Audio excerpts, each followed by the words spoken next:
So we will start with the recording also, so that then we ensure that what we have will be available to the others that join later. So welcome to this monthly meeting of the Kenya Coffee Platform. As we say, the Kenya Coffee Platform, Kahawa Boa, Bora Maisha Poa. So great coffee, great life. So our objective, of course, is to work with all stakeholders to align efforts to double the production and the income of farmers by 2025. So welcome very much. These monthly meetings are more to try and ensure that we are sharing as much information as possible with all the stakeholders, but then that we are also ensuring that we are aligning the different efforts in doing all that we have to do to improve our coffee. So I'd like to welcome you all to this monthly meeting. And without further ado, I'd like to invite one of our stakeholders, Njoki, if that's okay with you. Would you lead us in a word of prayer to start? Thank you.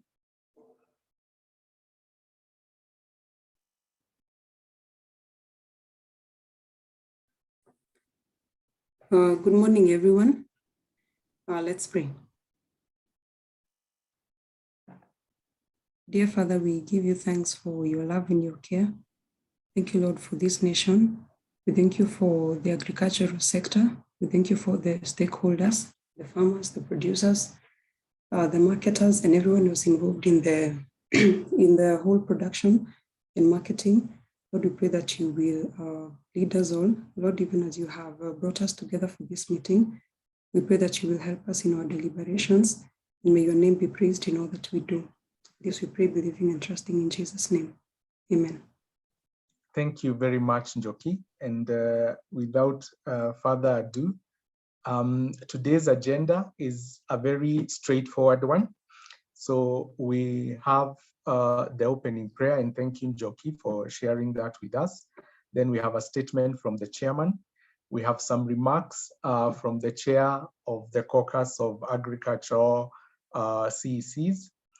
Then we have just a few remarks from the coffee directorate, and then a presentation by Kisoo, Mutua, and advocates. And then after that, there will be questions and answers for quite some time, because that's the objective. And then we will close by showing you some of the activities that we have coming up, and then so on.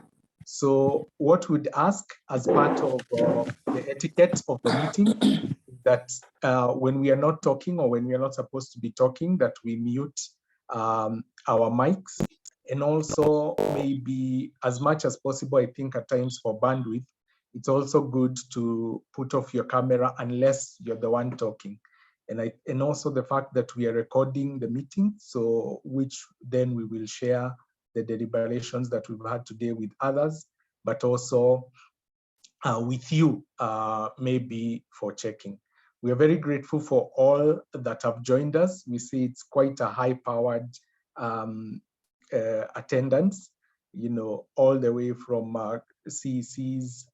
We have the chair of the Coffee Sector Implementation Committee, and many more coming in. So we are very grateful for that, and we hope whatever comes out of this meeting then will be of help to the sector. So over to the chair. Thank you. Thank you, George, and welcome everyone. Happy New Year, as this is our first meeting this year. We are happy that you are able to join us today. And as the coffee platform, our role is mainly to bring stakeholders together so that they can talk to each other. And one of the main objectives of the Kenya Coffee Platform is to ensure that the stakeholders are informed on what is happening within the coffee sector. We indeed, just before we went for Christmas, we had another meeting where we had validation of the nursery study. We have various studies that have been conducted by the Kenya Coffee Platform. And I would like also to take this opportunity to thank our sponsors. Mainly, we have Solidaridad, who are actually also sponsoring what we are having today through their sustainability, reclaimed sustainability program.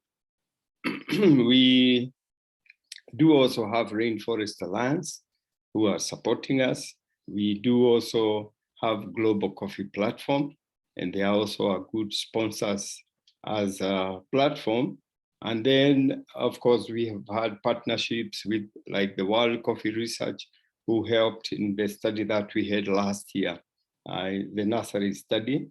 I must also not forget to thank Fairtrade, who have volunteered to produce close to 400 sustainability manuals, which will be supplied to all counties so that when we talk about the training of coffee, we have a uniform way of training our TOTs and our farmers. So mine is more to keep on encouraging you to attend these webinars. We hope that we can be able to present them every month and come up with new ideas. We still have a very interesting topic that is yet to come related to marketing. We also know we have the COVID-19 emerging issues. All those are issues that we would like to have another time to discuss. Otherwise, for now, as George mentioned, we already have a topic for today, and we would not like to keep you for long. However, I know I have not gone through the list of all the participants, but I know we had most people from the Ministry of Agriculture, Department of Agriculture, we had invited them, as well as the cooperatives. We also invited the Coffee Directorate. I know I had talked to Mr. Akuma. Unfortunately, they have a meeting with the CS in Eastern, so he'll not possibly be able to join us. I talked this morning to the chairman of the caucus of the CECs, Mr. Albert Moneki, who I hope has already joined us.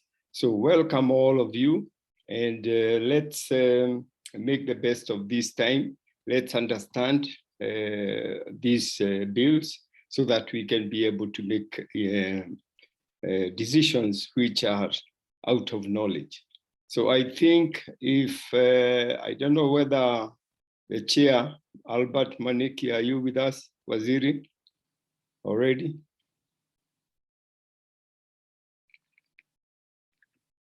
George, can you check whether he's with us so that if he's already in the waiting room, you admit him?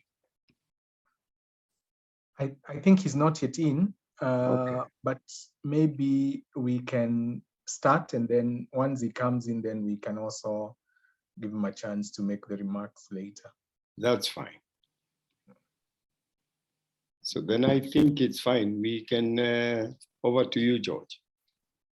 And thank you very much, and thank you everyone who has joined.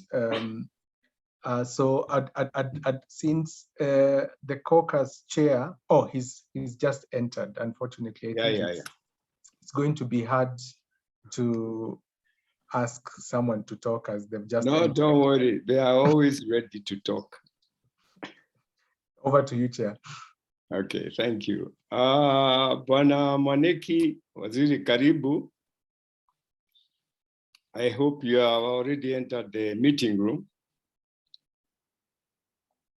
Bwana Albert. It seems like he's not yet.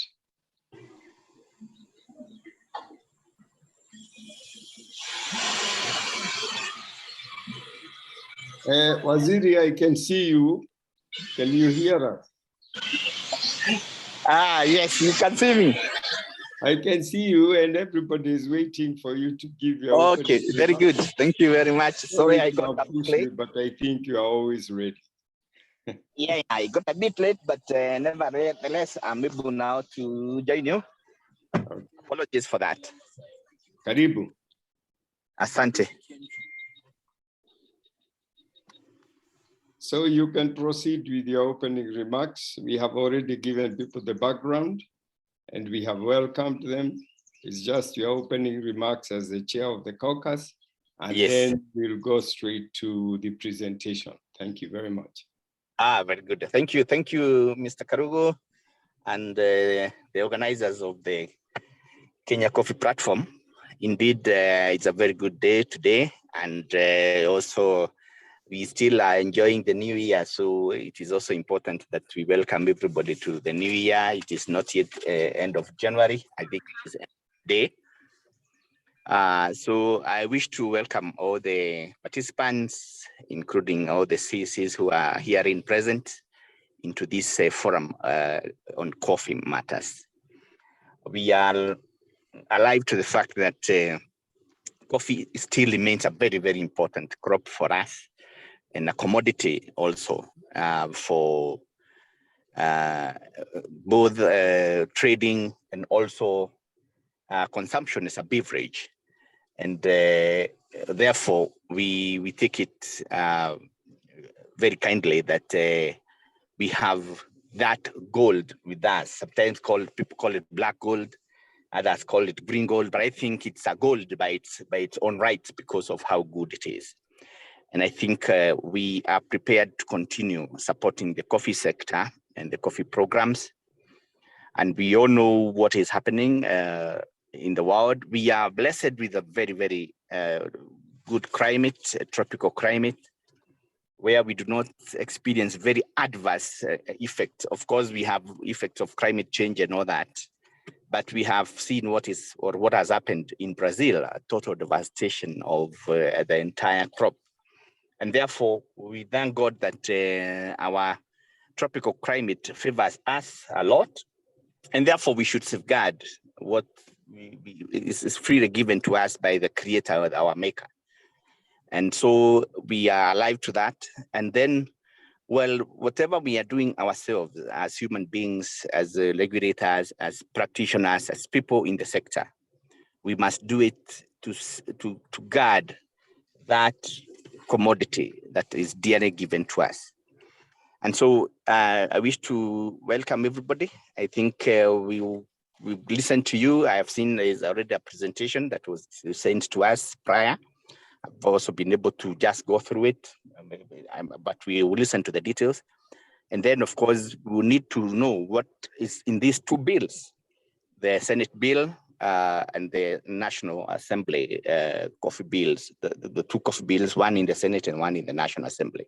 I understand that the one at the National Assembly is a ministry bill, but the one at the Senate is a private member's bill.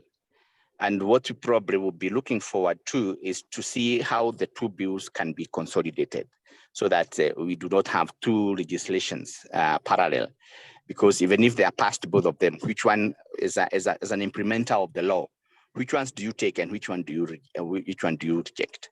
And so we'll be listening to that, and we'll be trying to see how we can compare the two, and also seek to know how those two bills can be consolidated. If that happens, then we shall be able to see how we can implement. But also, we'll be looking at a bill that is able to, first of all, respect the tenets of the Constitution 2010 and devolution, and also giving powers to the farmer so that the farmer can enjoy the fruit.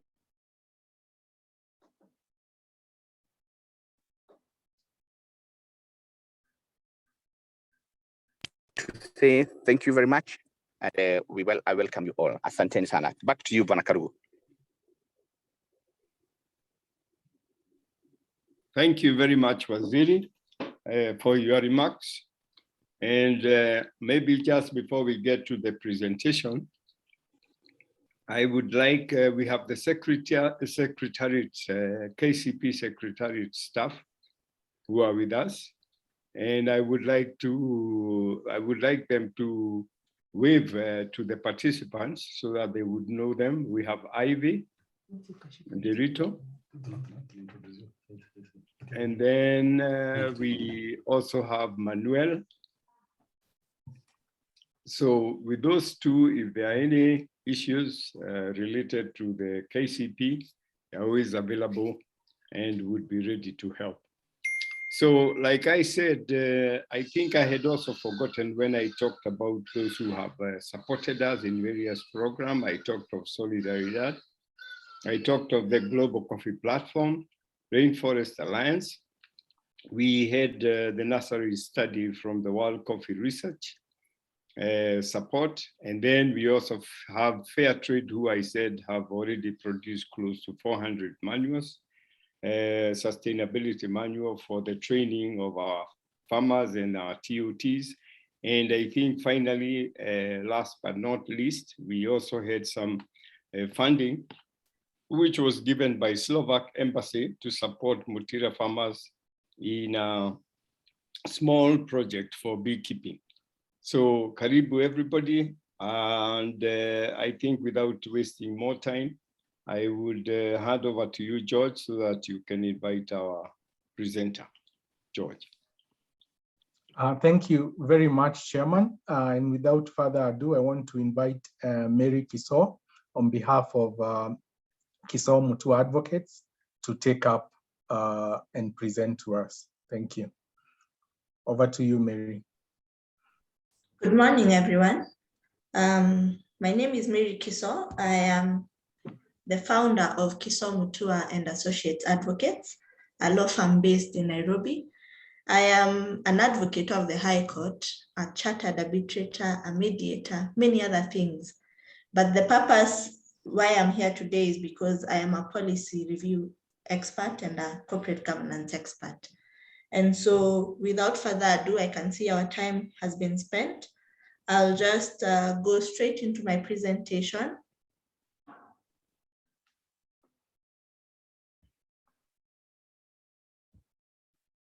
I hope we can all see the screen. Yes, we can, Mary. Does it include the taskbar?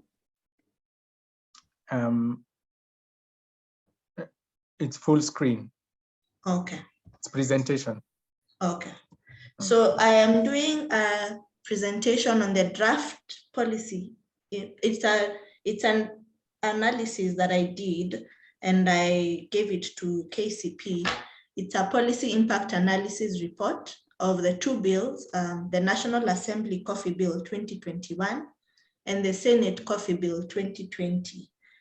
As I had stated, my name is Mary, so I'll be doing the presentation today. And so what we're going to cover today is number one, a background and introduction, just briefly, why have I done this report? The second thing is a legal background, also very briefly. And the third thing, which I think will consume most of our time, is an overview of the two coffee bills, provision by provision, section by section. Then we will do a comparison, which will also be a bit short, a comparison of the two bills. Then the fifth thing we will do is a policy impact analysis. However, we have a plenary at the end, so I think this will be more of a discussion than me presenting on this. And so to start off, we will start the background and introduction.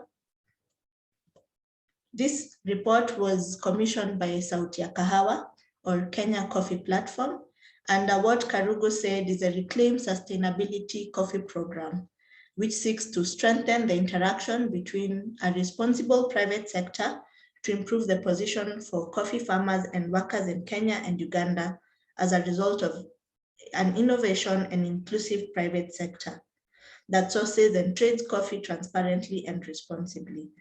And so the purpose of our report today and our presentation today would be first to inform the coffee stakeholders, which I have had. There's a raft of coffee holders here, stakeholders here in Kenya, including the policymakers, on the potential economic, social, and environmental ramifications of the two coffee bills, should they be passed into law. The second thing is to draw out and report on the key policy indicators that will guide the sector actors in the journey towards improving the legitimacy of the policies. And then thirdly, but not least, is to develop a continuous learning strategy in policy development by identifying casualties that will inform an ex-post review of policies, as well as provide a monitoring.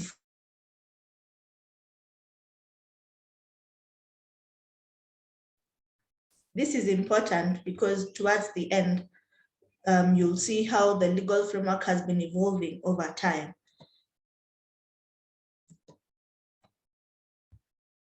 As we progress now, we will go to the second point of our presentation, which is a legal background on coffee regulation. Now, coffee regulation has had many laws over time. As you can see, there are around 7 or 8 of them. We started from 1923, 1932, 1934, 46, 60, 71, 2001, then 2013, which is the current legislation, the Crops Act. Then now we have the regulations and the trading rules for 2012. Now, the reason I have this slide on here is because when I was studying the history of these regulations, I discovered that we went back and forth. It's the same laws. Some they're subtracted in this law, they're added in the next one, subtracted in this one, added in the next one. But it seems we've never had a fine balance for representation of farmers and how to optimize the value chain and to regularize the sector. So I was hoping, and I'm hoping that these coffee bills, if they're merged and consolidated as indicated earlier by Albert, they will help this industry so that you don't keep on changing your legislations day in, day out, and at least finally you'll have a regularized and an organized, structured sector. So now, what is the current legislation on coffee? I had put it in the previous slide, but it is the Crops Act, Act number 13 of 2013. Now, the Crops Act came to repeal the Coffee Act number 9 of 2001 and a host of other acts, the Sugar Act, Pyrethrum Act, and many other acts. They were all consolidated into one. Now, if you look at the preamble of the act, it states that it's an act of parliament to provide for consolidation of the laws on the regulation and promotion of agriculture generally, and establish the Agriculture, Fisheries and Food Authority, then to provide for the respective roles of the national and county government in agriculture, excluding livestock and related matters in furtherance of the relevant provisions of the fourth schedule to the Constitution.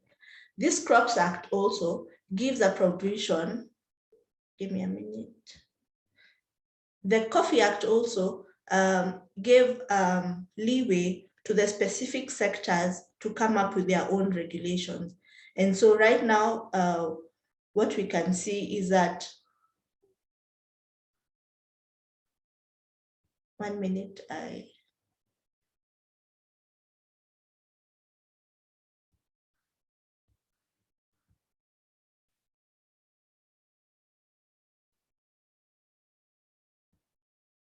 I'm having a bit of a challenge here. Okay. So what now we have is the regulation of coffee industry is also provided for by the Coffee General Rules.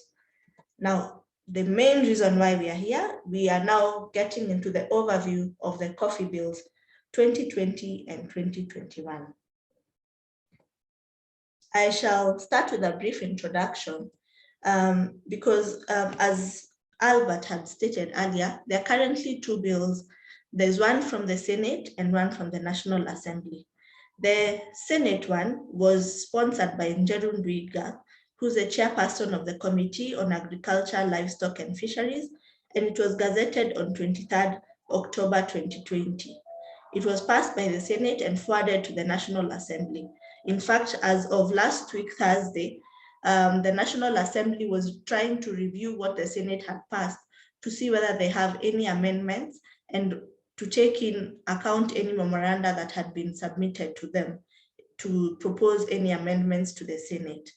The second one was a National Assembly bill, which was introduced by Amos Kimunya, the leader of Majority Party. It was gazetted on 30th April 2021. And I found it interesting that Senate had a pending bill and then the National Assembly came up with a bill just a few months later. But when we look at them, you'll see why they did that. So this one has been passed, but it has been shelved now because they have to consolidate the two of them. Now, what normally happens if you have two concurrent bills, you have a mediation committee. So I have just said that there's a National Assembly bill. It went through all the relevant stages and it was passed. However, it has not yet been assented by the president. The Senate, on the other hand, have just finished theirs. So they've given their bill to National Assembly. National Assembly will propose amendments because the National Assembly one has more provisions than the Senate one. So once they've sort of harmonized that act according to what they were proposing, they'll send it back to the Senate. The Senate will have a sit down and review. If they are opposed to the amendments proposed by the National Assembly, something called a mediation committee will be formed. The mediation committee will now sit down and harmonize a document. Then at the end of it all, we will have one coffee act that has been assented to by both, that has been approved by both the National Assembly and the Senate bill. So as we speak, it's not possible to tell you whether we will get to the mediation committee stage, but we wait and see. Probably in another month or so, we will have proper feedback on this. And so I proceed to the Senate coffee bill. Now, the Senate coffee bill has several sections. There are 9 sections in the bill, and I will be taking you one by one each section, and I will just be stating what stood out and what you should probably take note of when you're trying to discuss the bills. So when they start off, it's the part 1, which is called a preliminaries. The preliminary provides for preliminary issues, as the word says. It includes citation and interpretation of terms used in the regulations. The definitions of the Senate bill are well, I wouldn't say few, there are 8. So there are 8 broad terms which might need fine-tuning so that we have better definitions across the Act. Then now we go to part 2, which establishes the Coffee Board of Kenya.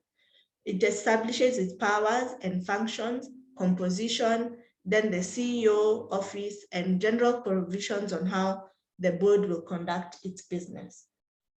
Of importance, and what I noted in this section, is that 1, the headquarters of this board will be in Nairobi City County. We will see later that the National Assembly bill has a different headquarters. The powers of the board are to enter into contracts, administer assets, receive gifts, grants, etc., etc.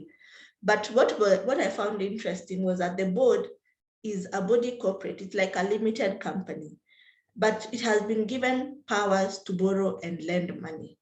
I don't know who they will be borrowing from and who will be paying and who will be lending, but they have the powers to borrow and to lend. Now, if you go to the constitution of the board, it has 9 members. It has 13 members, actually. It has a chairperson who's appointed by the president. It has the PS for agriculture, the PS for trade. It has 2 persons of opposite gender representing smallholder coffee growers nominated by the Council of County Governors. It has 2 persons of opposite gender representing the plantation coffee growers nominated again by the Council of Governors, and then 1 person nominated by the Institute, which we shall discuss later, 2 persons representing an association of farmers coffee nominated by the Cabinet Secretary, a CEO who shall be an ex-official member. So the two people representing an association of farmers' coffee, I don't know how these ones are going to be nominated, because there is no provision in this act for the Association of Farmers Coffee. But what I found interesting in this one, and I liked about this particular section, is that these people are gender neutral. There's gender parity. Okay, so the gender parity is very good. At least it's already entrenched in the act as opposed to the other one. When we go to the issues of appointment, this board shall serve for 3 years and it's renewable for a further 1 term. We're still talking about part 2, which is the Coffee Board of Kenya. Then the board of directors shall do a host of functions. But what I noted that was very important was that they shall consider applications for the issuance of permits and licenses under the second schedule to this act. Now, one good thing about the Senate bill is that it has a schedule at the end. The second schedule has clearly stated who is going to issue which license, because throughout the act, you'll keep on seeing you cannot operate without a license, should be given a license, should be regulated by so and so. But at least at the end of it all, you can now see who's supposed to give the particular license. This one has a total of 15 licenses, and around 6 of them are for the board, and then the rest are for the county government. Something else to note is that the board can have committees as it may consider necessary for the efficient performance of its functions. And then also the board directors are to be paid remuneration or allowances in consultation with the SRC, the Salaries and Remuneration Committee. I think that's a good thing, because in the past we've heard of boards which draw bloated salaries, and you end up making the board poor. Now we have the functions of the CEO, which also is interesting. I had stated earlier, they have the provision of a CEO who is supposed to be an ex-official member. The bill provides that the CEO is supposed to be a secretary to the board, and is supposed to be responsible for day-to-day management of the affairs of the board, manage the funds, staff of the board, oversee and coordinate implementation of policies, and many other things. But what is interesting is that immediately after, they had a provision for a corporation secretary. The corporation secretary was having more or less the same duties as the CEO, because they were supposed to provide guidance, ensure timely preparation of minutes, maintain and register conflict, and all these other things. So I think it's important that they harmonize these two roles to help at least make it more efficient, the running of the board. The last thing I wanted us to note in the coffee board is that it may employ officers, agents, and staff as necessary for the proper and efficient discharge of the functions of the board. This is just a blanket provision. I think it will be at the discretion of this board to decide who they need and what they need, which we shall now, I think it's up to their discretion, which I think is okay, as long as that discretion is not abused. The third thing on this slide is part 3, which is the role of county governments. And this has caused heated debate because of issues of the national government and county governments and devolution of these coffee issues. But this part outlines the role of county governments and their powers to enact county-specific legislation and license coffee operations within the individual counties.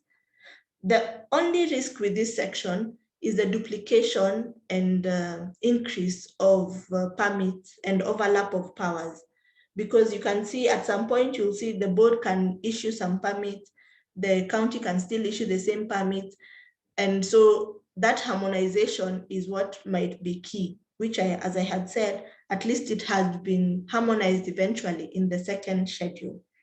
Now, the county government has been given powers to implement national government policy relating to coffee, to maintain up-to-date register of coffee growers, nursery operators, cooperative societies, associations, and to consider applications for the certificates, permits, and licenses enumerated under the schedule to this act. Something else to note in this particular part is that a county executive committee member may impose such levies and fees as may be necessary for the registration and issuance of licenses or the provision of services in accordance with the respective county legislation. And this is what I was talking about. This might bring a bit more trouble later on because we have 33 counties that are involved in coffee farming. So you can imagine we'll be having 33 different legislation or different rules for you to get a permit, which might bring a bit of trouble. I think that's the only thing we should consider in this issue of the county government. We can proceed to the next part, which is part 4. Part 4 now has regulatory provisions, which provides for registration and licensing within coffee industry and the mode of appealing for those who are denied licenses and permits. This is very important because some people may just do it out of malice and deny you the licenses and permits. The few things to note in these provisions is that any person who intends to perform any function under this bill, which a license or permit is required, shall submit to the relevant licensing authority specified in the second schedule, which I have spoken of, and shall now pay the prescribed fees. You are not allowed to operate without any license. Now, this provision proceeds to state that an authority shall consider an application within a period not exceeding 14 days, and then grant the application for a license or permit unconditionally, or grant the application subject to conditions specified in the respective licensing legislation, or refuse the application. Now, if they refuse your application, you have at least a mode of appeal, because you are under section 31, they will give you the right to go for judicial review to the court within 30 days of this decision. Let me just take you through that again. You will apply for your license. Within 14 days, they'll tell you, okay, we've approved it, or we have approved subject to the following conditions, or we have refused. Now, if they refuse, this is a coffee board, if they refuse, then you will have the chance to go to the court and do a judicial review. This is also up to debate as to the mode of appeal, because as we all know, our courts are a bit not slow, but they are a bit overwhelmed. And so it might take a while before your JR is heard and finalized, which might be to the detriment of the people who've been denied their licenses. If you go to the National Assembly bill, you'll see that their provisions are more out of court-based and mediation, arbitration-based, but we shall talk about that when we get there. But I think it would be better to have other ways of dispute resolution as opposed to court, so that you don't have delays in justice. Again, a license shall expire every 30th June of every year. So these are annual licenses you have to keep on renewing. From there, we go to part 5. Part 5 has the financial provisions. Now, the financial provisions provide for the management of funds and assets of the board, and it encompasses provisions for accounting, auditing, and financial reporting. these are they're general provisions, but at least it gives the board the chance, and it puts it in legislation that they're supposed to report every year, do a budget every year, publish their audited accounts, do a balance sheet, and all those other finance related things, which I think is good even for coffee farmers and the coffee industry to keep tabs as to how their money is being used and the money for the industry is being used. Then we have the part 6. We have only 3 more remaining now. Part 6 is for the Coffee Research Institute of Kenya. Already as we speak, there's a Coffee Research Institute that was established a long time ago. It's still in force, but now the act seeks to legislate it and to make it harmonized so that everything is in one act, because we don't want different acts for the same thing.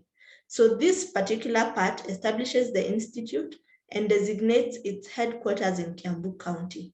It also provides for the membership of the board of the institute, its powers, and its functions. Now, if you go to the membership of this board for the Coffee Research Institute, you find something very interesting. The chairperson is appointed by the president in the Gazette, and notice is given in the Gazette. The chairperson of the board is appointed under Section 6, which now provides for issues on integrity and experience. But then it has the PS for agriculture, PS for finance, secretary to the Science Commission.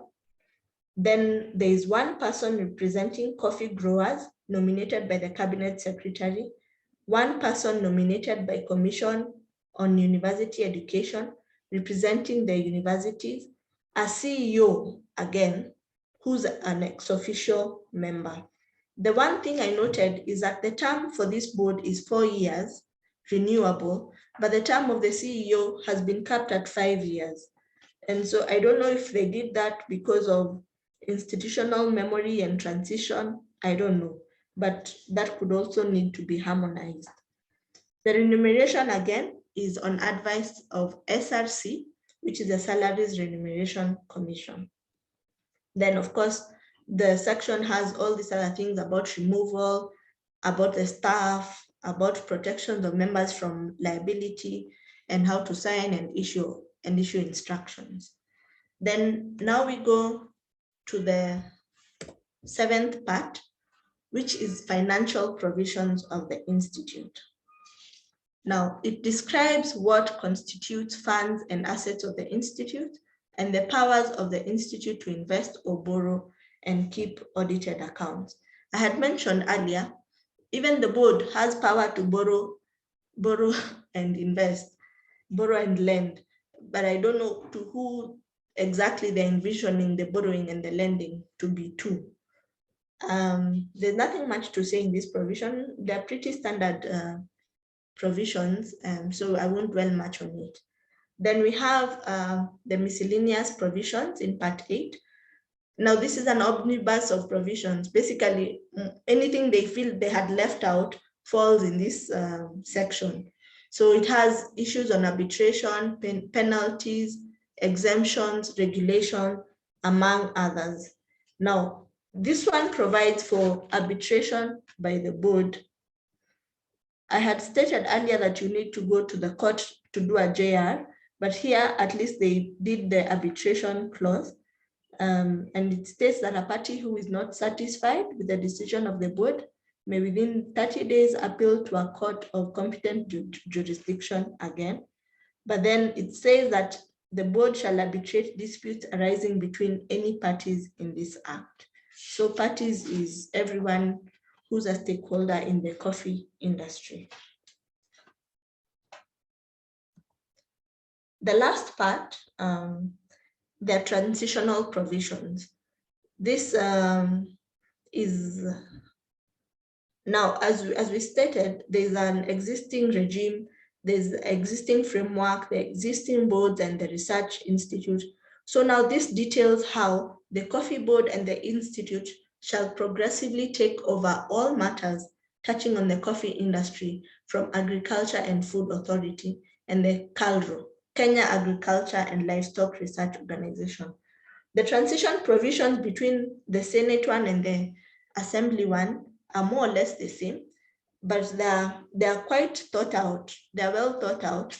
However, at some point, I foresee a lacuna in just that transition, but I think they're well thought out and well done in these bills. Now, from there, we have 2 schedules. The first one, which has the conduct of business and affairs for the board. And then the second one, which I think is very important, is a schedule on licenses, permits, or certification. And so it shows who is in charge of which license. And they have 15 licenses in total. So that's the Senate bill. Now we go to the National Assembly bill.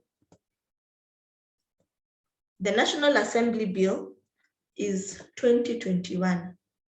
Please forgive that typographical error.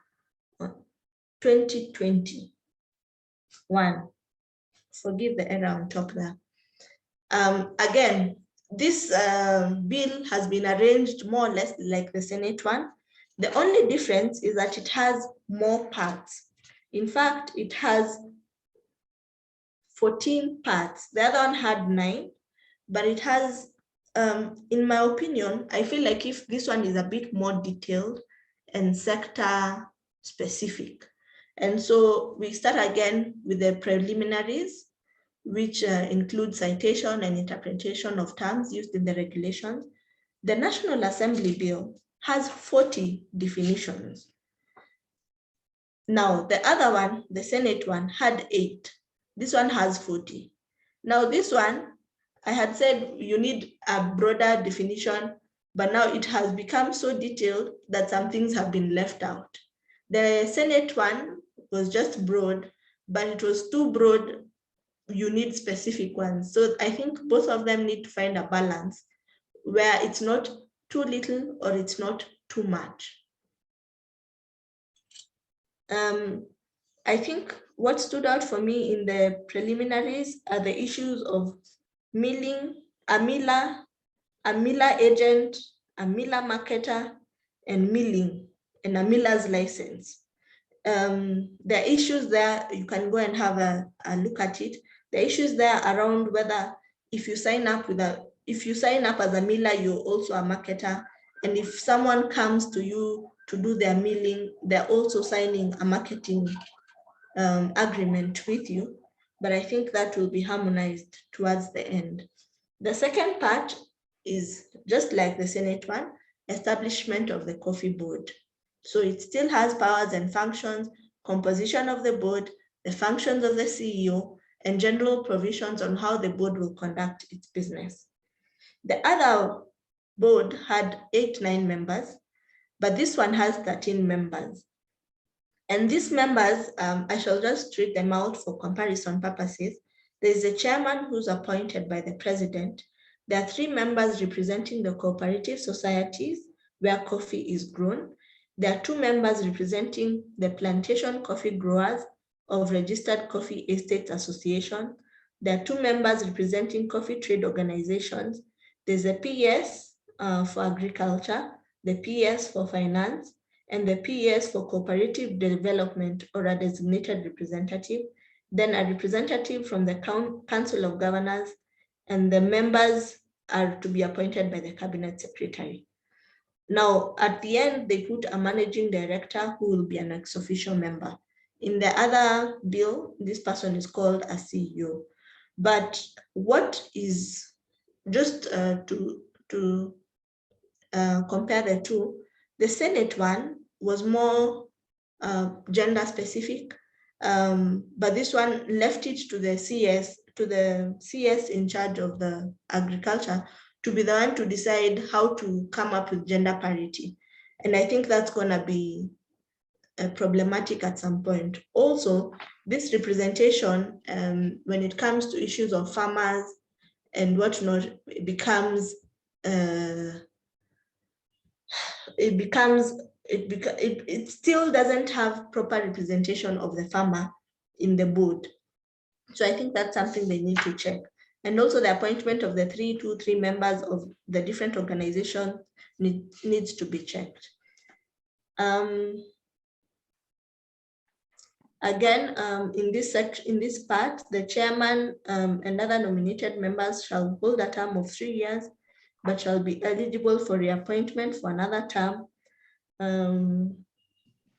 The cabinet secretary, as I had said, shall make rules for nomination of the members of the board. And then, yeah, I think that's what stood out for me. Something I was just about to leave out is in the powers of the board, this board has the power to impose a levy or levies upon growers, importers, and buyers for the purposes of giving effect to the provisions of this act. A general reading of the Senate and the National Assembly, you tend to feel like the National Assembly has more levies and more expenses to be pushed on to the coffee farmers and the stakeholders. And I think that's something they need to think about.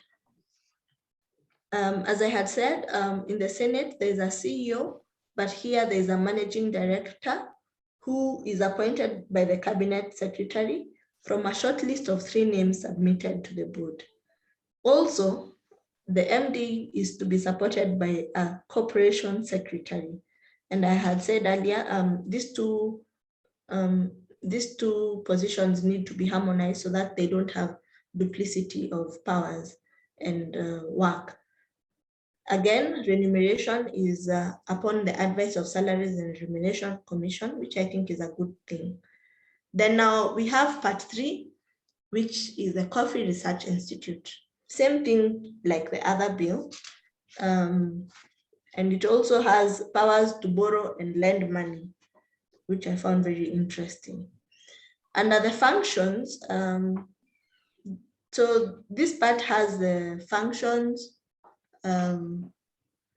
status and funding, operations, and the role of the council and director general of the institute. This one, the head is called a DG and not a CEO, like the Senate one.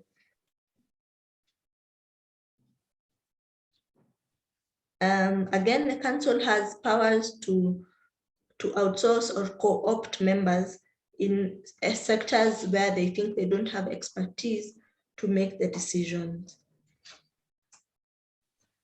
The Director General, as I had said earlier, is appointed by the Cabinet Secretary, and they're responsible to day-to-day management of the affairs of the Institute and shall be answerable to the Council in the performance of their functions. Then I go to part 4, which is the role of county government. And this also now details the role of county government in supporting and regulating the coffee industry. I shall just go to what stood out for me and what I think needs to be a discussion around.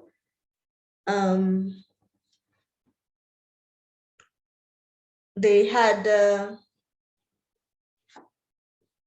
the county government, the county may, in accordance with regulations made under this act, put in place programs for ensuring the provision of the following incentives and facilities to grower: affordable farm inputs, including quality seeds, technical support, including research and extension services, infrastructural support, including physical infrastructure.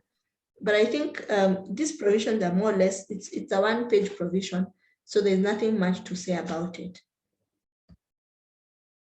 When we go now to part 5, we have licensing provisions. And I think now this is where now the bill becomes a bit hot. Now, the following licenses shall be issued by the board. There's a coffee buyer's license authorizing the holder to buy or deal in clean coffee produced in Kenya. There's a coffee miller's license. There's a grower's miller's license, a warehouse license, industry capping laboratory license. There is a coffee management agency certificate. There is a coffee roaster's license, and the licenses shall be issued by the respective county government. Now, if you just read, as I had stated earlier, the number of licenses proposed in this thing are many. And with every license comes the cost of paying, it comes a regulation, comes some requirements. And I think that's something that needs to be clearly stated. Otherwise, we're going to have so many provisions and requirements, and it's going to be a bit muddled. I had stated, imagine the 33 counties that work with coffee, all of them now coming up with their own things, and we don't have a national legislation that just governs everyone at once. I would think the spirit of this would be to sort of address the needs of particular counties, but also those powers might need to be checked a bit, just a bit more. Then an application for renewal of a license shall be made to the board not later than the first day of the month of September, which the current license is due to expire. Again, these licenses expire annually and you go to the board. And now here, unlike the Senate one, there's even specification on what the license should do. So the license here specifies the location or the premises where the business specified in the license may be carried on, and a host of other things, but which you can check in later. From there, we go to part 6, which is the registration provisions. This outlines the registration of the board, cooperatives, societies, distinguishing marks, and notification after planting, uprooting coffee, or change of details of farm or estate. The board, under this part, has been given the powers to register all warehousemen, warehouses, coffee millers, coffee buyers, roasters, brokers, grower marketers, marketing agents, importers, coffee bag suppliers, coffee liquorers, and certification companies. Registration of the players under this part shall only be done once. I think that was a good caveat. As it proceeds, it continues to something that I think needs a bit of discussion. A smallholder coffee grower may register with the cooperative society, association, or company to which he delivers coffee. He proceeds to say that the directors of a coffee cooperative shall serve for a period of 2 3-year terms. Then in appointing directors under this section, a cooperative society shall ensure that not more than 2/3 of the members are of one gender and that the nominees for the board meet Chapter 6 requirements, Chapter 6 of the Constitution. Notwithstanding, every coffee factory may, by resolution of its members in the AGM, apply for registration as a cooperative society under the Cooperative Societies Act. And so the question becomes, do we need more cooperative societies, or is less better so that we can leverage on economies of scale? Or, you know, the discussion around the effect of this society, of the cooperative registration, needs to be had by everyone in the coffee industry, so that we decide whether we want more, is more better, or is less better, and how do we go about it. I had stated earlier the issues of uprooting of coffee. There is a register which is provided for by the county government. For the purposes of keeping accurate and reliable statistics, any person intending to uproot coffee shall notify the cooperative society in the case of a smallholder and the county government in the case of a plantation grower. I am looking at the time and it's running out. Anyway, part 7 deals with the production and provision. And this also is quite exhaustive, but it starts by stating that all coffee shall be produced and processed, all coffee produced and processed in the country shall conform to the Kenya Coffee Production Standards as prescribed under the Act. Something notable also where a farmer has entered into an agreement with an organization representing the interest of such farmer, the board and every dealer in coffee shall respect and enable carrying out of the terms of such agreement, including remission to such organization, etc. etc. Then it talks about appointment of millers and primary processing of coffee.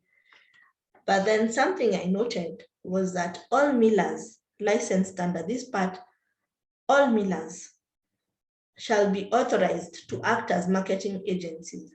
I had alluded to this earlier, where millers are now marketing agents. And so that's a thin line, because when you're signing up someone to be your miller, are you signing them up to be your marketing agent as well?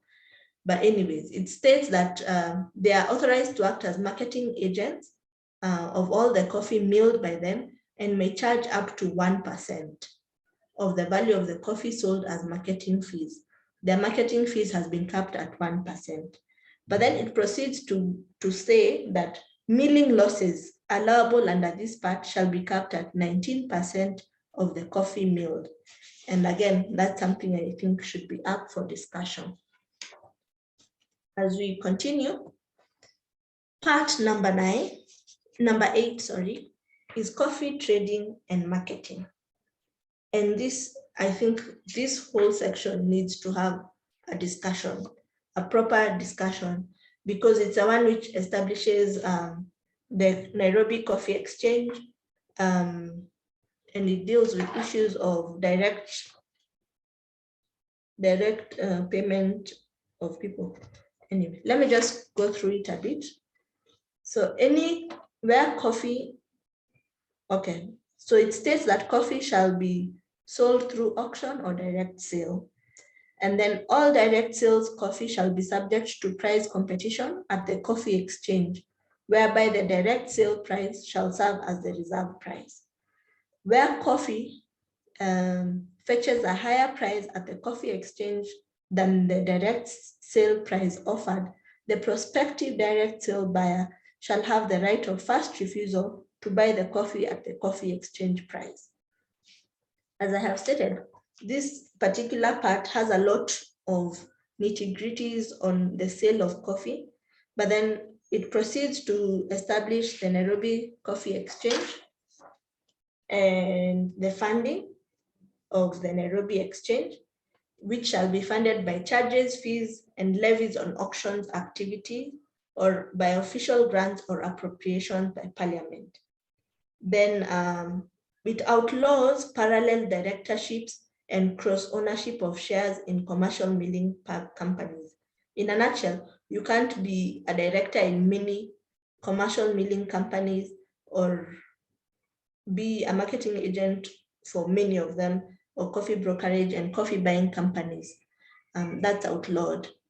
It proceeds to give anti-competitive acts just to ensure that the sale of coffee is not under the grasp of someone or people. Now, section 54, which I think is very important, provides that only licensed coffee buyers shall trade at the Nairobi Coffee Exchange. What I found most important here is clause 2, which says that payments for coffee, whether through direct sales or at the Nairobi Coffee Exchange, shall be made through the direct settlement system. This is the first you hear of this system. And all payments to farmers for coffee sold and for services rendered for such coffee, whether by millers, marketing agents, warehouse, auctions, shall be paid into the coffee farmers' individual accounts from the direct settlement system.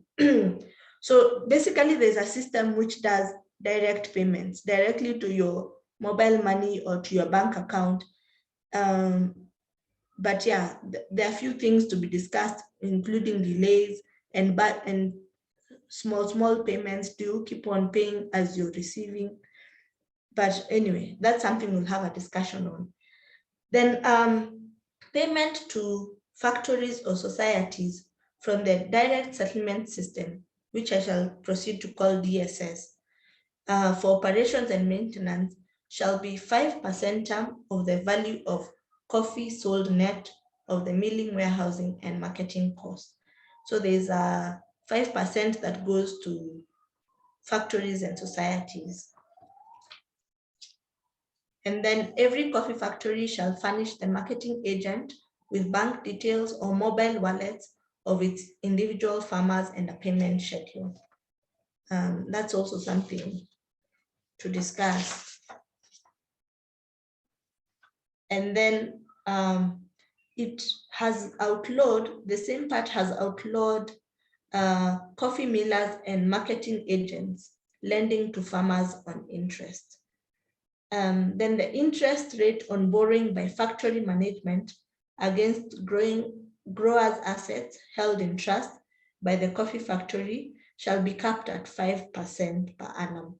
And I think this is gonna affect the loans available, to the coffee farmers, because yeah, it's gonna cause a cash crunch at some point. Then now we do part 9, which is a quality assurance. I won't go into this much because there's nothing much to say there. And then part 10, which deals with financial provision. This is important, so I shall just tell you what should be discussed here. There is a coffee levy imposed at the rate of 1.5% of the Nairobi Coffee Exchange value for all the coffees sold. It has also given the cabinet the leeway to impose an import levy on all coffee imported into Kenya. Again, and now the levies that are collected are going to be apportioned 1% for the board, for the operations of the board, and then 0.5 to the Coffee Research Institute. I've seen a few debates here and there as to the reversal of this rate, the flipping of this percentage so that the institute gets more than the board, but that's something to be determined. Then a person who fails to pay the coffee levy commits an offense and is liable to 6 months in jail or 50,000 shillings for imprisonment. Then there's a coffee stabilization fund, which I thought was a good idea. And it's supposed to, the monies in the fund are supposed to help with income and price stabilization and any investments that further the objective of the stabilizing the prices paid to farmers. I think that's a good thing. Then part 11 is audit and report, general provisions. They should do annual reports, they should do bookkeeping, they should give their financial statements, they should give a budget. That there's nothing much to discuss there. Then the general provisions, which also deals with dispute resolution, appeals, penalties, and fiduciary duties of directors. I want to talk a bit about the appeals. In this bill, appeal is done to the cabinet secretary within 30 days of the decision by the board to issue or not issue any license. Then there's a coffee dispute resolution committee to arbitrate disputes between the parties acting under this act. And then something directors need to note is that the directorship of a coffee factory is a position of trust, and directors shall be held liable for any waste and loss arising from negligence and breach of trust. That's something I thought was worth mentioning there. Then now we go to part 13, which now deals with delegated legislation. It gives cabinet secretary the powers to make regulation prescribing anything which is required to be prescribed as per the bill. And then we proceed to 14, saving and transitional provisions, which are more or less like the ones in the Senate, and show how we shall be moving from AFA to these other boards. Then now, I think I am done there. The Assembly Bill also has a first schedule and a second schedule, but it doesn't prescribe who is in charge of what, which I think is a big gap in this particular bill. So now we compare the two bills, and I've been mentioning this as we go along, so I'll try and hurry and finish this presentation.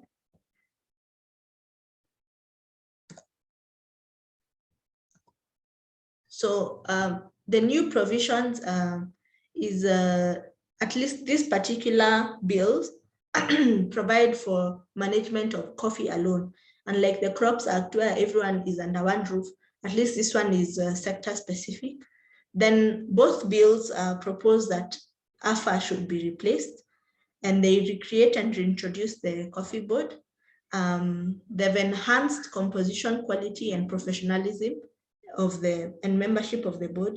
If you were to go through it, you'll see that being chair and being a member of the board is a bit stringent, which I think is good. Then both bills have created the CRI, the Coffee Research Institute.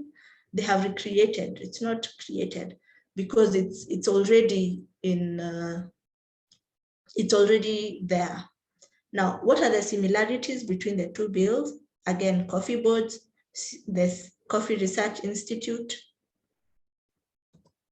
licensing, reviewing, and appealing. But the National Assembly one, as I have stated here, is more detailed and particular, while the Senate one gives room for delegated legislation, which allows county governments and the boards to create their own policies.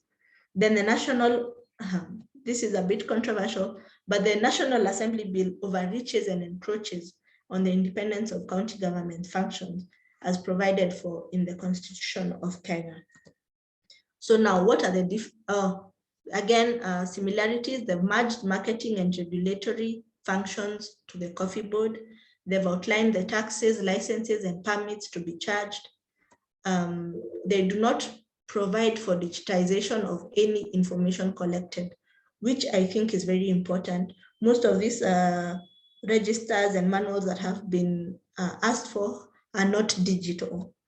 Then provide modalities for dispute resolution.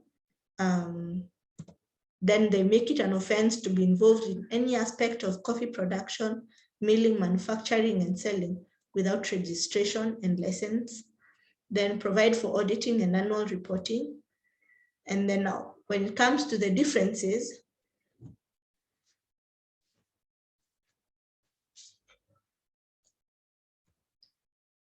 the first difference is the function of the county governments. In the National Assembly Bill, the county government's functions are at best secondary, and they're only meant to provide support to the industry, whereas in the Senate bill, the county government is given a wider role. Then when it comes to membership of the board, I had stated earlier, the National Assembly bill has 13 people in the board, inclusive of the ex-official MD, and the Senate bill, on the other hand, has a 12-member team, but also the ex-official in the National Assembly bill is called a managing director, and the one for the Senate is called a CEO. They have the same functions, but they just have different names. Then, excuse me, the National Assembly bill provides for more stringent criteria for appointment, while the Senate bill is more liberal. You can see the general trajectory is that the Senate bill is a bit more general and will need further regulation and laws to carry it. But the National Assembly bill has a bit more meat to it. Then the National Assembly one has the gender sensitive board, while the Senate bill is silent on the question of gender representation. Then the management, composition, and duration of service of members, they're different. Establishment of the coffee exchange body, and provisions on branding and sampling of coffee. Then I think I left out that point. But the National Assembly bill provides for branding, coffee standards and certification, and quality certification processes, but it also provides the board to sample and issue quality analysis, which I think is a good thing. Now, when it comes to money lending, they're different. The headquarters for the board I had mentioned, one is in Kiambu, one is in Nairobi. The penalties, one has 500,000, that is the Senate one. The MP one has 50,000 and 6 months in prison, and specification on distinguishing mark of a grower and access to information. The National Assembly bill talks of access to information. It's expressly provided for, where you as a coffee stakeholder can go in and ask for information and you'll be given. The settlement of disputes I had mentioned, it's different for both of them. One prefers the dispute resolution body, the other one prefers court. So now, how is this going to impact you as whoever you are in the coffee chain? So these are just very few points. I'm sure we can come up with many more points, but I'll just run through this as well. So for the Senate one, the social impact, of course, is more employment. With all these boards and the institute and the staff that is required, I think we'll have more employment. Again, there is the gender parity or representation. The bill does not take account farmers' representation, which I think needs to be addressed. In the economic side, the distinctiveness of the coffee brand of the Kenyan coffee will promote loyalty, which will increase monetary value of the Kenyan coffee. The provision for the board, research institute, and other committees may affect the sector negatively if not checked, as the board and committees have too many people. The increase in licenses and permits will negatively affect, as it will increase the cost of operations and affect profit margins for everyone along the chain. Audited accounts and annual reports will help with financial prudence and increase accountability, which is a good thing.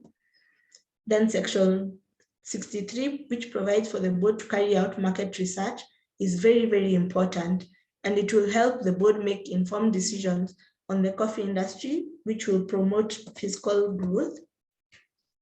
Then I have this section of additional impact, which is just something that could not be classified into social or economic, but mostly they're corporate governance based.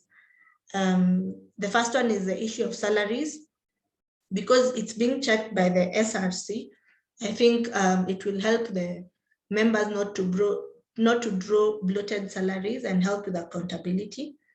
Throughout the act, it's stipulated that every official shall be in compliance with Chapter 6, which I think is a good threshold.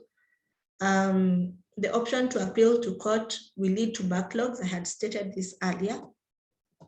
Then the creation of the board and institute made up of professionals will create a culture of proper corporate governance. And then the limitation of terms of office will encourage the continued culture of corporate governance and change. I think, yeah, now we can move to the National Assembly bill.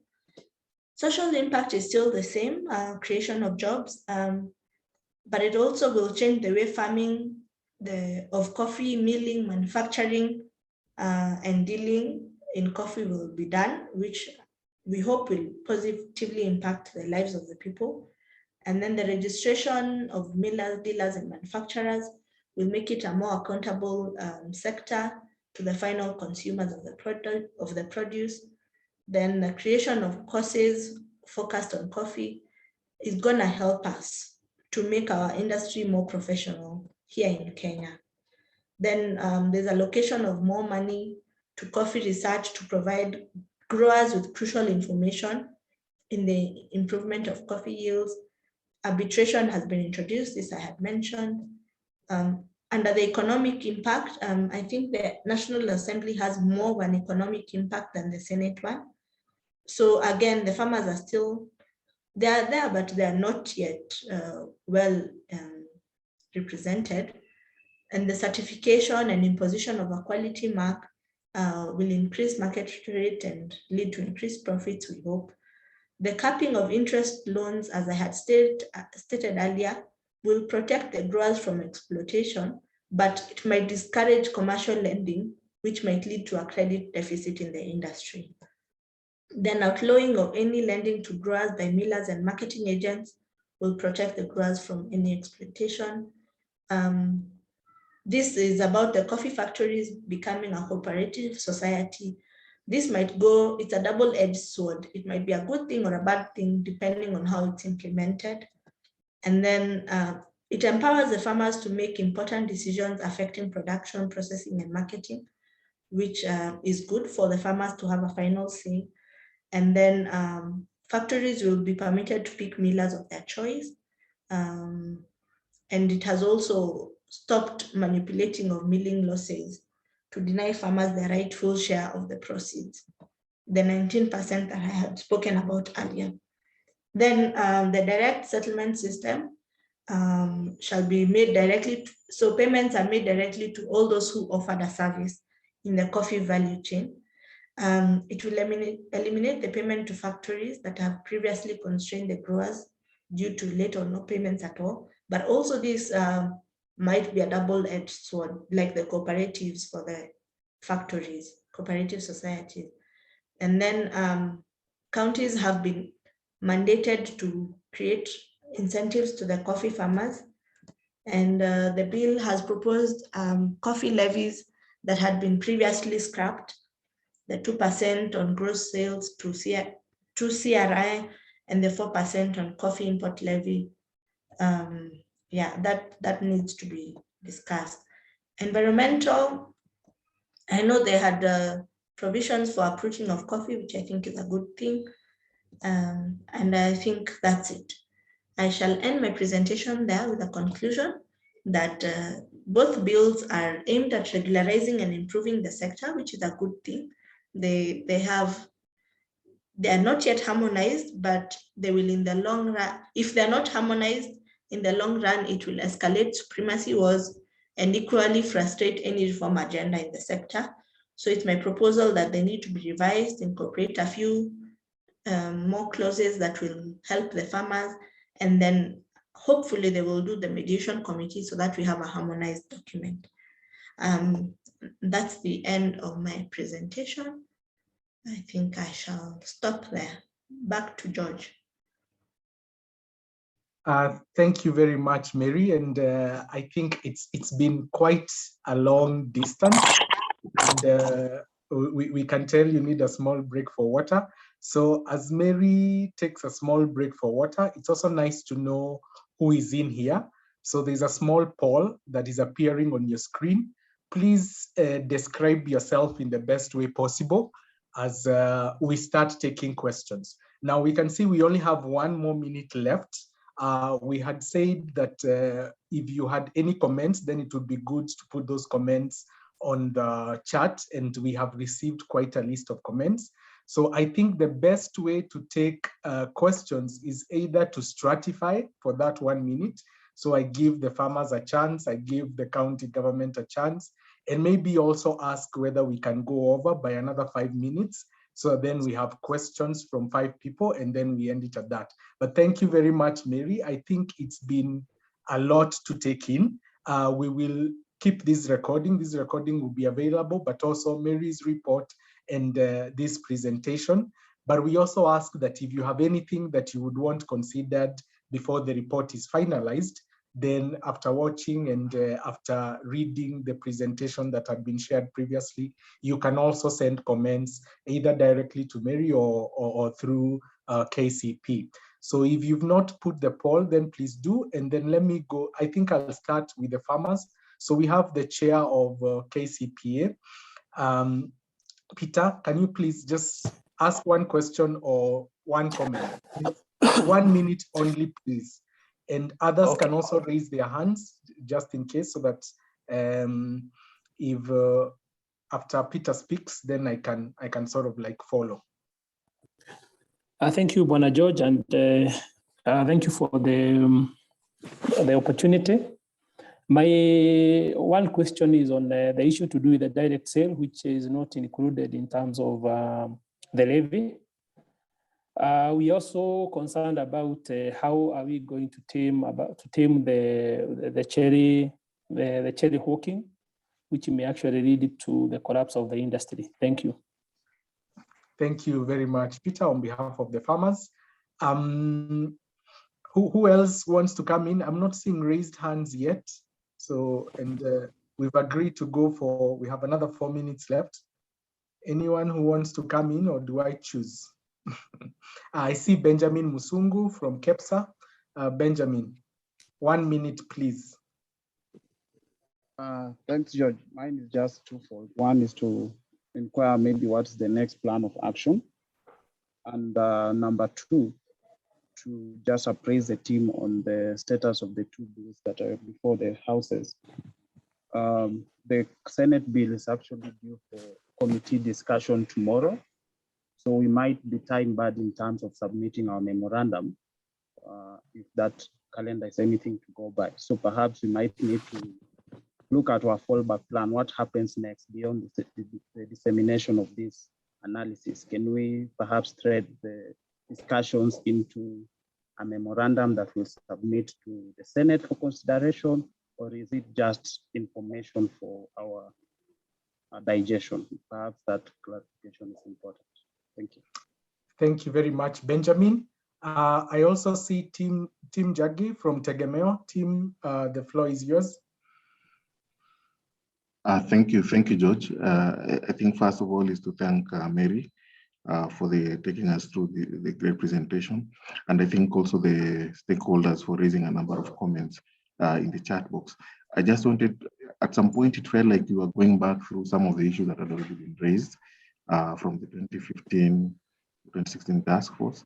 But I think there is need to look at some of these provisions, especially as to how it addresses some of the old issues we have, so that even as stakeholders are thinking on how to move forward, we make sure that we bring in some learning from the past. I had some views about the bills, some of the levies I think that has been proposed in both bills. I think more importantly also, that should be a major concern for the stakeholders is how these levies are going to be utilized. So remember, for example, right now, if money goes to a county government, you have no way of determining how that money is used.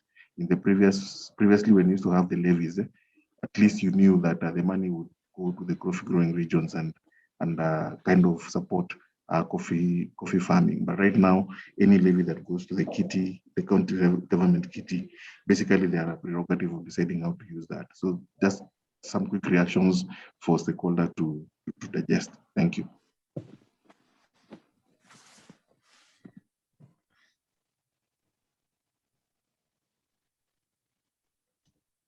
George, I also see some more hands up. Yes, thank you. We see Professor Kea. Professor, the floor is yours.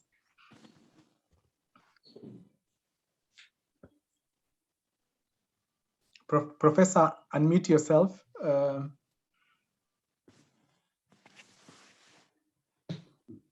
you hear me now? Yes, yes, we can. Okay, thank you, George. And let me say happy New Year to everybody. And thank you for keeping up the discussion.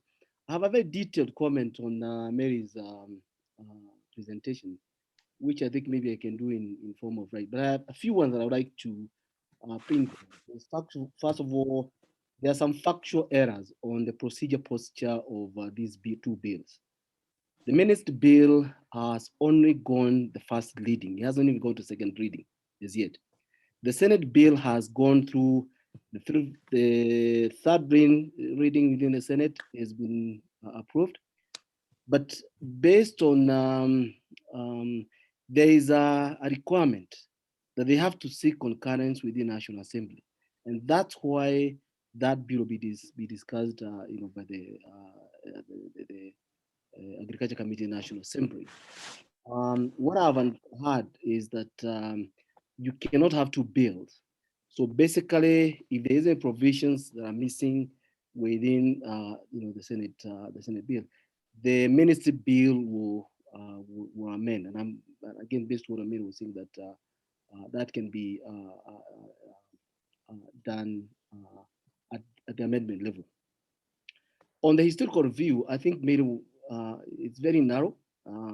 She just focused on the legal review, but I would suggest she also need to go and policy review what guided these laws. I take a little bit of an example because the Coffee General Regulation 2019 and the Capital Market, Coffee Exchange regulations are predicated on the task force report, which is we're in the process of converting to a section paper. I think for me, for her to conduct this analysis, she needs to understand the policy background, why these laws are created and why they are, some of these are leading. The other important thing, which I also like to mention, John, and bear with me, is the difference of those two bills, and they are philosophical. Look at the ministry bill trying to retain, the role of the county, the national government, vis-a-vis the Senate bill, which again is looking at the county government. We all know the agriculture has been involved, and George, the functions that we have already enumerated in the coffee general regulations were negotiated between the national government and the county government. It is important for me to emphasize that because there is this tendency of people not understanding where these regulations came. There was a very, very heated debate on how these regulations will be. And I can tell you the philosophical basis that governs which regulations will be assigned to what government is based on all the regulations, the licensing that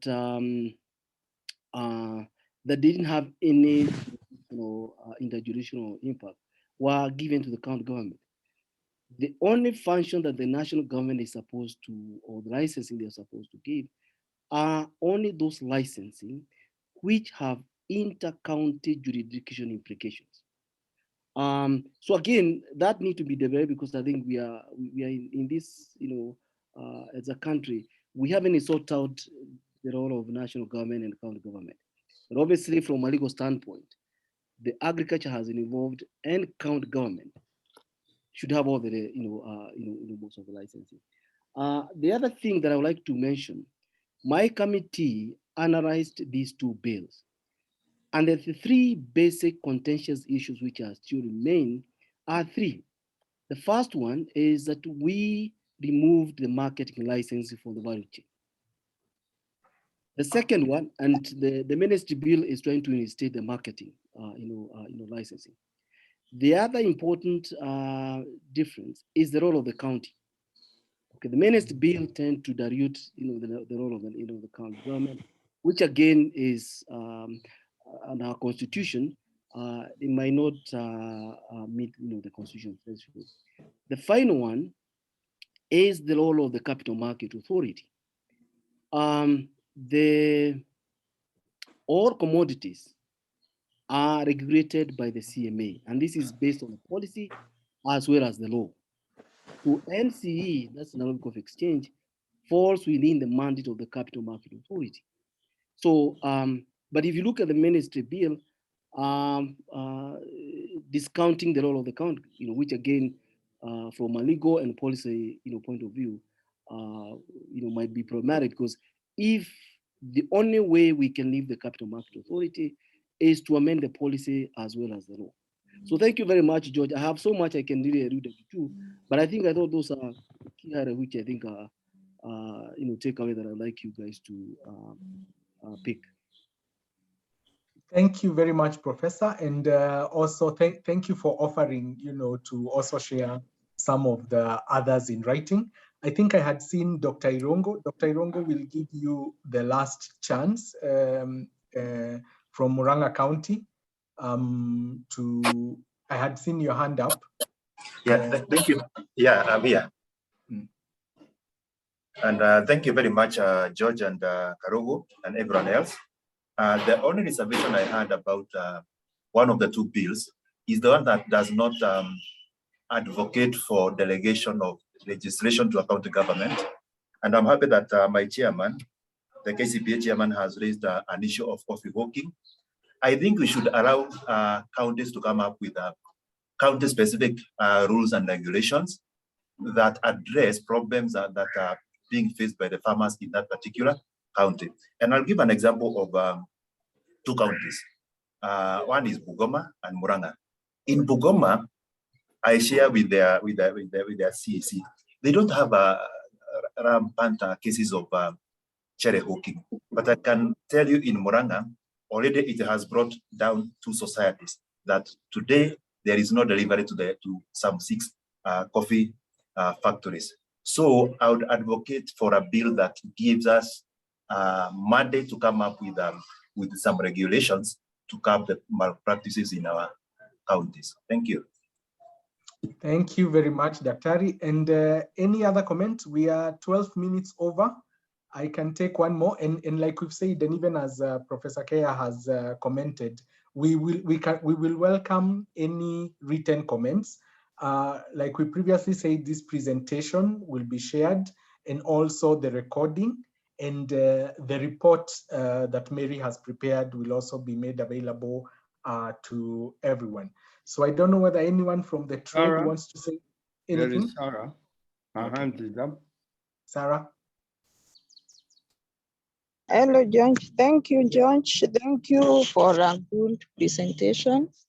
And but just to bring to the notice of the members is that KCPA, we have a detailed submission for the two bills, the Senate and the National Assembly bill, which I think will be of interest because really, if I was to analyze all the issues that I've captured from Mary, it won't take a while.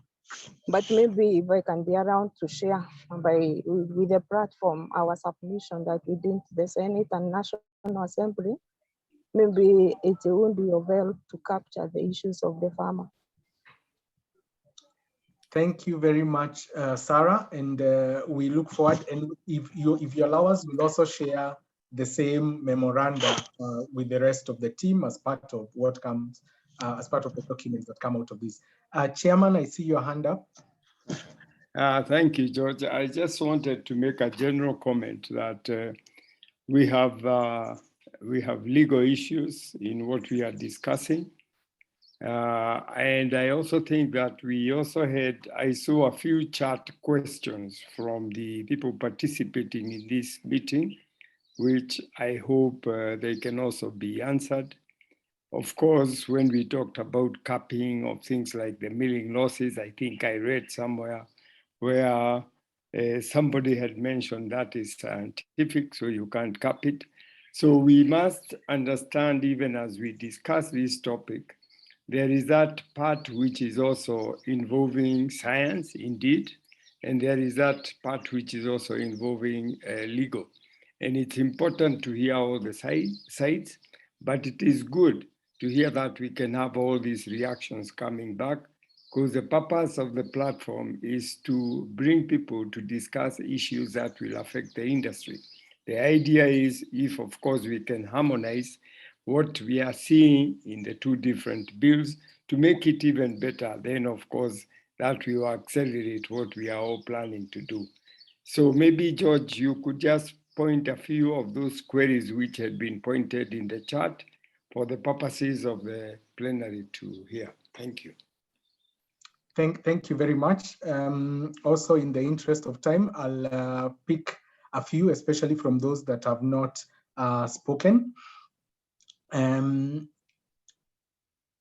No, sorry, let me pick one. Something that needs to come is to address accountability of cooperatives. And the thing is, we'll share these comments with Mary. So if there was a question, there'll be a response on each of these, but we'll also share it as part of the discussion that was here.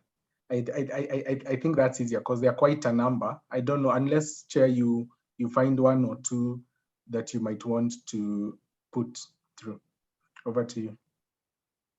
I think I was just maybe the person who had asked about the issue of capping the milling loss.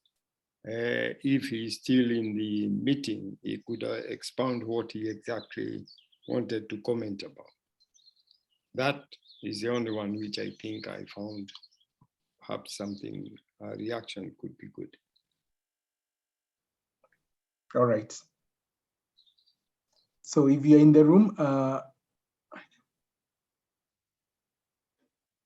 don't know whether it was Peter Ndaberry. I had seen it in the chat, but I'm not sure. okay. But it's good for people to understand when we are saying you have the P1, parchment 1 or parchment 2 or parchment 3. If you talk of capping the milling losses, that is pretty scientific as it was being put there. And I think it was issues. Yeah. Peter Mwerege, Daktari from the Dan Kimathi University Farm.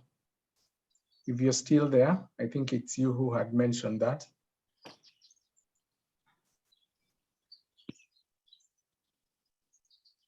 As we wait for the owner of the question, I'd like to just make a small clarification. I think you've kept on saying we have a report. We have a 104-page report on these issues that we've discussed here. And so it was more or less impossible to condense it into a 45-minute presentation. However, once you've read the report, then you would see the historical reviews and all those things for coffee production and the task force and whatnot. Also, I had a comment on National Assembly and Senate and whatnot. I'd just like to confirm the National Assembly one was shelved. The Senate one has gone to the National Assembly for any amendments and congruence. Then now it will go back and then they will consider the amendments, whether they want them or not. If they reject most of them or they are not in agreement, they will sit down and do the mediation committee. As to what we are going to do going forward, I had stated that they had started sitting, the Agricultural Committee had started sitting. I think the only option we have is probably to write to the clerk, and if you need to put in a memorandum, because it's time bound, you can write to the clerk of the National Assembly and see if he would be in a position to allow you to present your memoranda on this. The KCPA memoranda was already considered last week amongst other memoranda. So I think from what I have seen, those ones have pretty much captured most people's thoughts. So I don't think there would be anything that has been left out that needs to be stated again. Thank you, Mary. And Simon, you'll be the last. So let me just take, and I see Waziri Philip. Okay, so Simon 1 minute, Waziri 1 minute, and then I think we call it a close. Okay, good morning, ladies and gentlemen. My name is Simon Gakinya, and I think I want to comment about on the issue to do with the milling losses.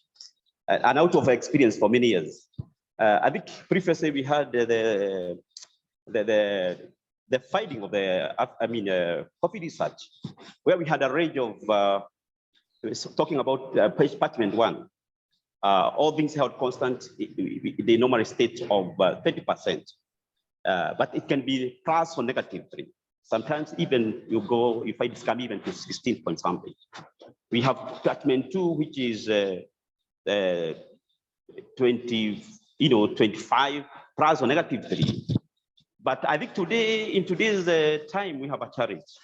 Issue of climate change, issue to do with the lack of input, because it has a lot of contribution to the milling loss, the agronomic aspects, good agricultural practices. How has this farmer prepared the tree, even before flowering, to the point of harvesting, in terms of nutrition, hardening, and pruning? So I think it's good we're gonna come up with a range of parchment 1. What's the range? Maximum or minus after 20. And again, I would also say that it will be good to have a profession where farmers should be able to present their coffee. The roast beer, it's about to be milled. They should be present when the pre-milling is done, so that they can know the status of their coffee. What do they expect after coffee is milled? Because you can put a range, and then The farmers can bring you very right coffee, it's apartment one, but poorly done, no nutrition, no proper husbandry. He just go and he buy from somebody whose coffee is in just a bush, and he tells you that it's apartment one, and the roast is coming to that. Then you take real action. What will happen to this miller? So I think for fairness, it's important to have that allowance by farmers by the time or before even they present their coffee for milling. Can they provide a sample? And at the point of presentation or delivery, when you have another sample drawn, and in the presence of the farmer, that coffee or sample is analyzed so that they are able to understand their coffee. Maybe it is extreme beyond the range, that had agreed within the standard. It's a good feedback for the farmer to go and find out what is the problem with their coffee. What is they are not doing the right way. That way we'll be able even to help the farmer, even in terms of quality, in terms of quantity, because you find apartment with 25 or 24 milling rows. That means that farmer, in terms of agronomic practice, is very poor. But when you find a farmer is getting 17 or 16.8, he deserves, an applause because they have done extremely well. So I think we need to be, with the factors of external factors of climate change, the issue to do with the inputs. So I think we need to look at it. Yeah, thank you. Thank you, Gakinya. Waziri. Thank you. I'm Philip Mason, CC in charge of agriculture, Kericho County. I don't know whether I'm loud enough. Yes, you are, Waziri. Right, thank you. Somebody mentioned about counties being given the money and maybe use it for other activities. I've just gone through the bill. I'm not seeing anywhere where the counties are getting any of the levies. However, even at all in future that the levies has to reach the counties for purposes of doing the coffee activities, I believe there must be a legislation that is going to ring fence this money so that it can be used specifically for coffee activities. Otherwise, if it comes the same way we normally receive revenues from the national government, it would just be like any other revenue that can be appropriated by county assembly to do anything else that is meant for the people of the counties. What I'm trying to say is there must be a follow-up as a legislation that is going to ring-fence this money so that it can be used and be utilized by the farmers themselves and all the other stakeholders within the county. Thank you. Thank you very much, Waziri. And I think we've gone over time quite a lot. So the only thing I'll ask is, please, there is the email that sent you this registration. Please, if you have something in writing that you'd want considered, maybe today, please send it through that. And without further ado, I think I'll move on to what is coming up next. So we have this webinar that we've had, which was for January. We have another one on coffee market economic analysis coming up on February. And then we also want to invite all of you to the Roiro Fair, which is going to be happening on the 10th and the 11th of February, this coming in the coming weeks. And without much further ado, I think I'll call on Chairman maybe to give the closing remarks.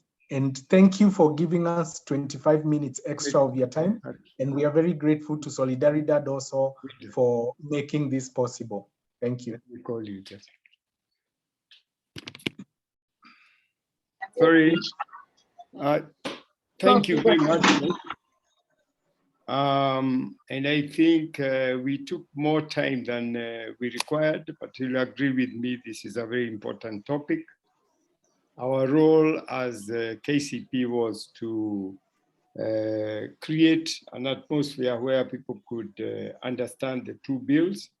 We know there are gray areas which need to be harmonized. And I think it is important when we bring all the stakeholders together so that they can also hear from the expert on the legal aspects. You can also get the input from the participants who are in various value chains. And it's only through that way that we can say we have an all-inclusive kind of participation and reaction, so that whatever we do as a country, we would do having ideas which are tuned in one direction. Yes, indeed, we still do have a challenge as a country. The production is still not accelerating as we would like. But I believe with the changes that may come, and if they are harmonized, we can still be better to do, we can still be in a position to do better than we have done for the last at least 2 years. You'll agree with me that somebody mentioned about the climate, and it's surprising. Whilst perhaps places like in Eastern, they would be happy that we had some rains. Up in the upper zone, of course, we've had hardly any time for the trees to get stressed. So when we get rains coming up, that also confuses a coffee tree. So I think mine sorry, George, can you mute whoever is talking? So mine is to thank you very much, but also to ask you please to submit your comments so that they can be incorporated in this report. And then you also give your addresses so that we can be able to send you the link of this discussion. We do work very closely also with KCPA, and indeed they have already submitted their memorandum. We are also working closely with ASNET, and we hope that as an industry, we will be able to articulate issues that can make coffee production in Kenya more viable, especially to their producers. So thank you very much, everyone, and we look forward to hosting you next time. Back to you, George. Thank you very much, Chair. And I think without further ado, I'll ask Ivy to lead us in a closing word of prayer. And we look forward to sharing all that we have had today with you.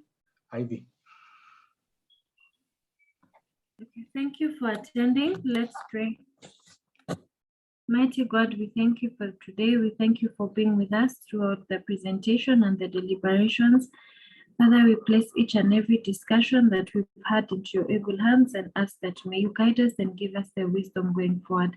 Even as we go back to our workplaces, Lord, we ask that may you be with us and may you continue keeping us in unity. This we pray in Jesus' name. Amen. Amen. Thank you very much. If you want a closing picture, you can put in your camera and we can take a picture of the meeting. We've had quite some high attendance. We had over 155 registrants and 80 came in. So it was quite a huge meeting. So please share your camera. We take some quick pictures and then, and thank you very much for your half-hour extra that you shared with us. It was not the plan, but we are grateful that you sat with us. So a quick switch on camera, and then we take the picture, and then you can have a good day. And we hope your comments and also your deliberations will be added into the report. And we hope it has also been informative to many of you. Thank you very much. Cameras, please. You don't have to put on the mic, just the camera. Thanks, George. Yes, thank you. Nice. That's a very nice picture to appear in the report. I think not many people wanted to put on their cameras, but that's fine. So thank you very much and have a good day and enjoy the rest of the time. Thanks for attending and see you in the next one. Asanteni sana. Bye. Bye. Bye all.